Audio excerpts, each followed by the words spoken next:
ఆ రోజు మరి రాజీవ్ సాగర్ గారు జేడి శీలం గారి దగ్గర నుంచి వచ్చినప్పుడు ఆయన అక్కడ దయనీయ పరిస్థితులు ఉన్నాడు. అక్క అతన్ని మరి పిఏగా పెట్టుకుంది. ఫస్ట్ ఆయన పనిచేసింది పిఏగా, ఆయనకు అక్క నెలకు జీతం కూడా ఇచ్చింది. ఆయన అసలు మొట్టమొదటిగా జాగృతిలో లీడర్ కాదు, ఫస్ట్ పిఏగా పనిచేసిండు. ఈ విషయం రాజీవ్ గుర్తుంచుకోవాలి. ఆయనకు లిఫ్ట్ ఇచ్చింది అక్క మాత్రమే. అక్క లిఫ్ట్ ఇచ్చిన తర్వాతనే ఆయన లీడర్గా ఎదిగి రూపాంతరం చెందిండు. దానికి మాత్రం ప్రధాన కారణం తెలంగాణ జాగృతి సంస్థ అని చెప్పి నేను తెలియజేస్తా ఉన్నా.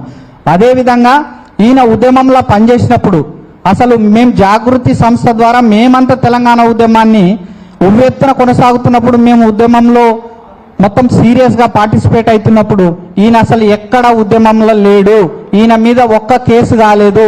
ఈయన ఎన్నడూ ఒక్కరోజు కూడా జైలుకు పోలేదు తెలంగాణ ఉద్యమంలో ఉన్నటువంటి కేసుల మీద. ఈయన ఓన్లీ పిఏ పని చేసుకుంటా వెనకంగా ఉండేది, సప్పిడి కాకుండా. అయినా అక్కగారు ఆయనకు మరి తోడ్పాటును అందించి చైర్మన్ పదవి అనేది ఇప్పించారు. ఈ చైర్మన్ పదవి అనేది ఎట్లొచ్చిందని మేము రాజీవ్ సాగర్ గారిని అడుగుతున్నాం. ఈ చైర్మన్ పదవి జాగృతి సంస్థ ద్వారానేగా వచ్చింది. నువ్వు జాగృతిలో పనిచేయబట్టే కదా వచ్చింది, నువ్వు టీఆర్ఎస్లో పనిచేయలేదు కదా. ఈ రోజు జాగృతికి వ్యతిరేకంగా నువ్వు ఎట్లా మాట్లాడుతున్నావు?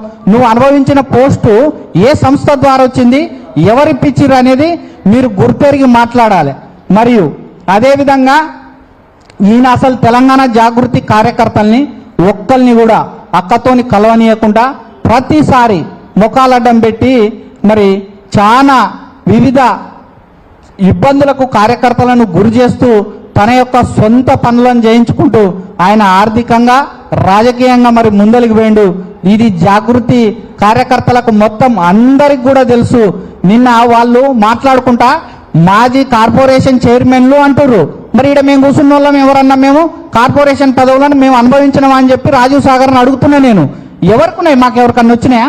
మేము పనిచేస్తలేమా అంటే మీరు పదవులు అనుభవిస్తారు, మళ్ళా మీరు ఏ ఎండకు ఆ గొడుగు పట్టినట్టు ఈ రోజు ఏదో కొద్ది ఇబ్బంది కాగానే అవతలికి పోయి అక్కగారిని విమర్శిస్తారు. మేము దీన్ని ఖండిస్తా ఉన్నాం. అదేవిధంగా నిన్న ప్రెస్ మీట్లో మాట్లాడినటువంటి మరి అనంతుల ప్రశాంత్ అనే వ్యక్తి కూడా మరి అక్క వాళ్ళ భార్యకు జెడ్పీటీసీ టికెట్ ఇప్పించింది కూడా అక్కనే దగ్గరుండి వాళ్ళ భార్యని గెలిపించి రాజకీయ భిక్ష పెట్టింది. ఆయన కూడా అక్కకు వ్యతిరేకంగా మాట్లాడుతుండు. వీళ్ళంతా స్వార్థపూరితమైనటువంటి మైండ్తోని మరి ఈ రోజు అక్కని బ్లేమ్ చేస్తా ఉన్నారు. దీన్ని జాగృతి విద్యార్థులుగా మేము ఖండిస్తా ఉన్నాం. అదేవిధంగా మరి రాజారాం యాదవ్ గారు కూడా నిన్న మరి ప్రెస్ మీట్ లో మాట్లాడిరు. అసలు రాజారాం యాదవ్ గారికి ఈ తెలంగాణ జాగృతికి ఏం సంబంధం అని నేను అడుగుతా ఉన్నా. ఆయన ఎన్నడూ జాగృతిలో పనిచేయలే. అసలు ఆయన జాగృతి కుటుంబ సభ్యుడు కానే కాదు. మరి కానప్పటికి కూడా ఆయన వచ్చి ఆయన ఏదో మాట్లాడుతున్నాడు.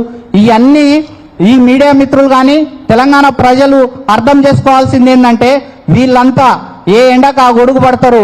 ఇక రాజీవ్ సాగర్ అయితే తిన్నింటి వాసాలు లెక్క పెడతాడు, అన్నం పెట్టడానికి సున్నం పెడతాడు. మరి అన్నం పెట్టిన చేను కూడా నరికే రకం. ఈ రోజు ఆయన ఈ స్థితిలో ఉందంటే కారణం కవితక్క అనేది గుర్తుపెట్టుకోవాలి. నిన్న మాట్లాడినటువంటి మాటలకి మరి కవితక్క గారికి ఈరోజు బేషరతుగా రాజీవ్ సాగర్ క్షమాపణ చెప్పాలని చెప్పి మేము చెప్తా ఉన్నాం, మేము డిమాండ్ చేస్తా ఉన్నాం.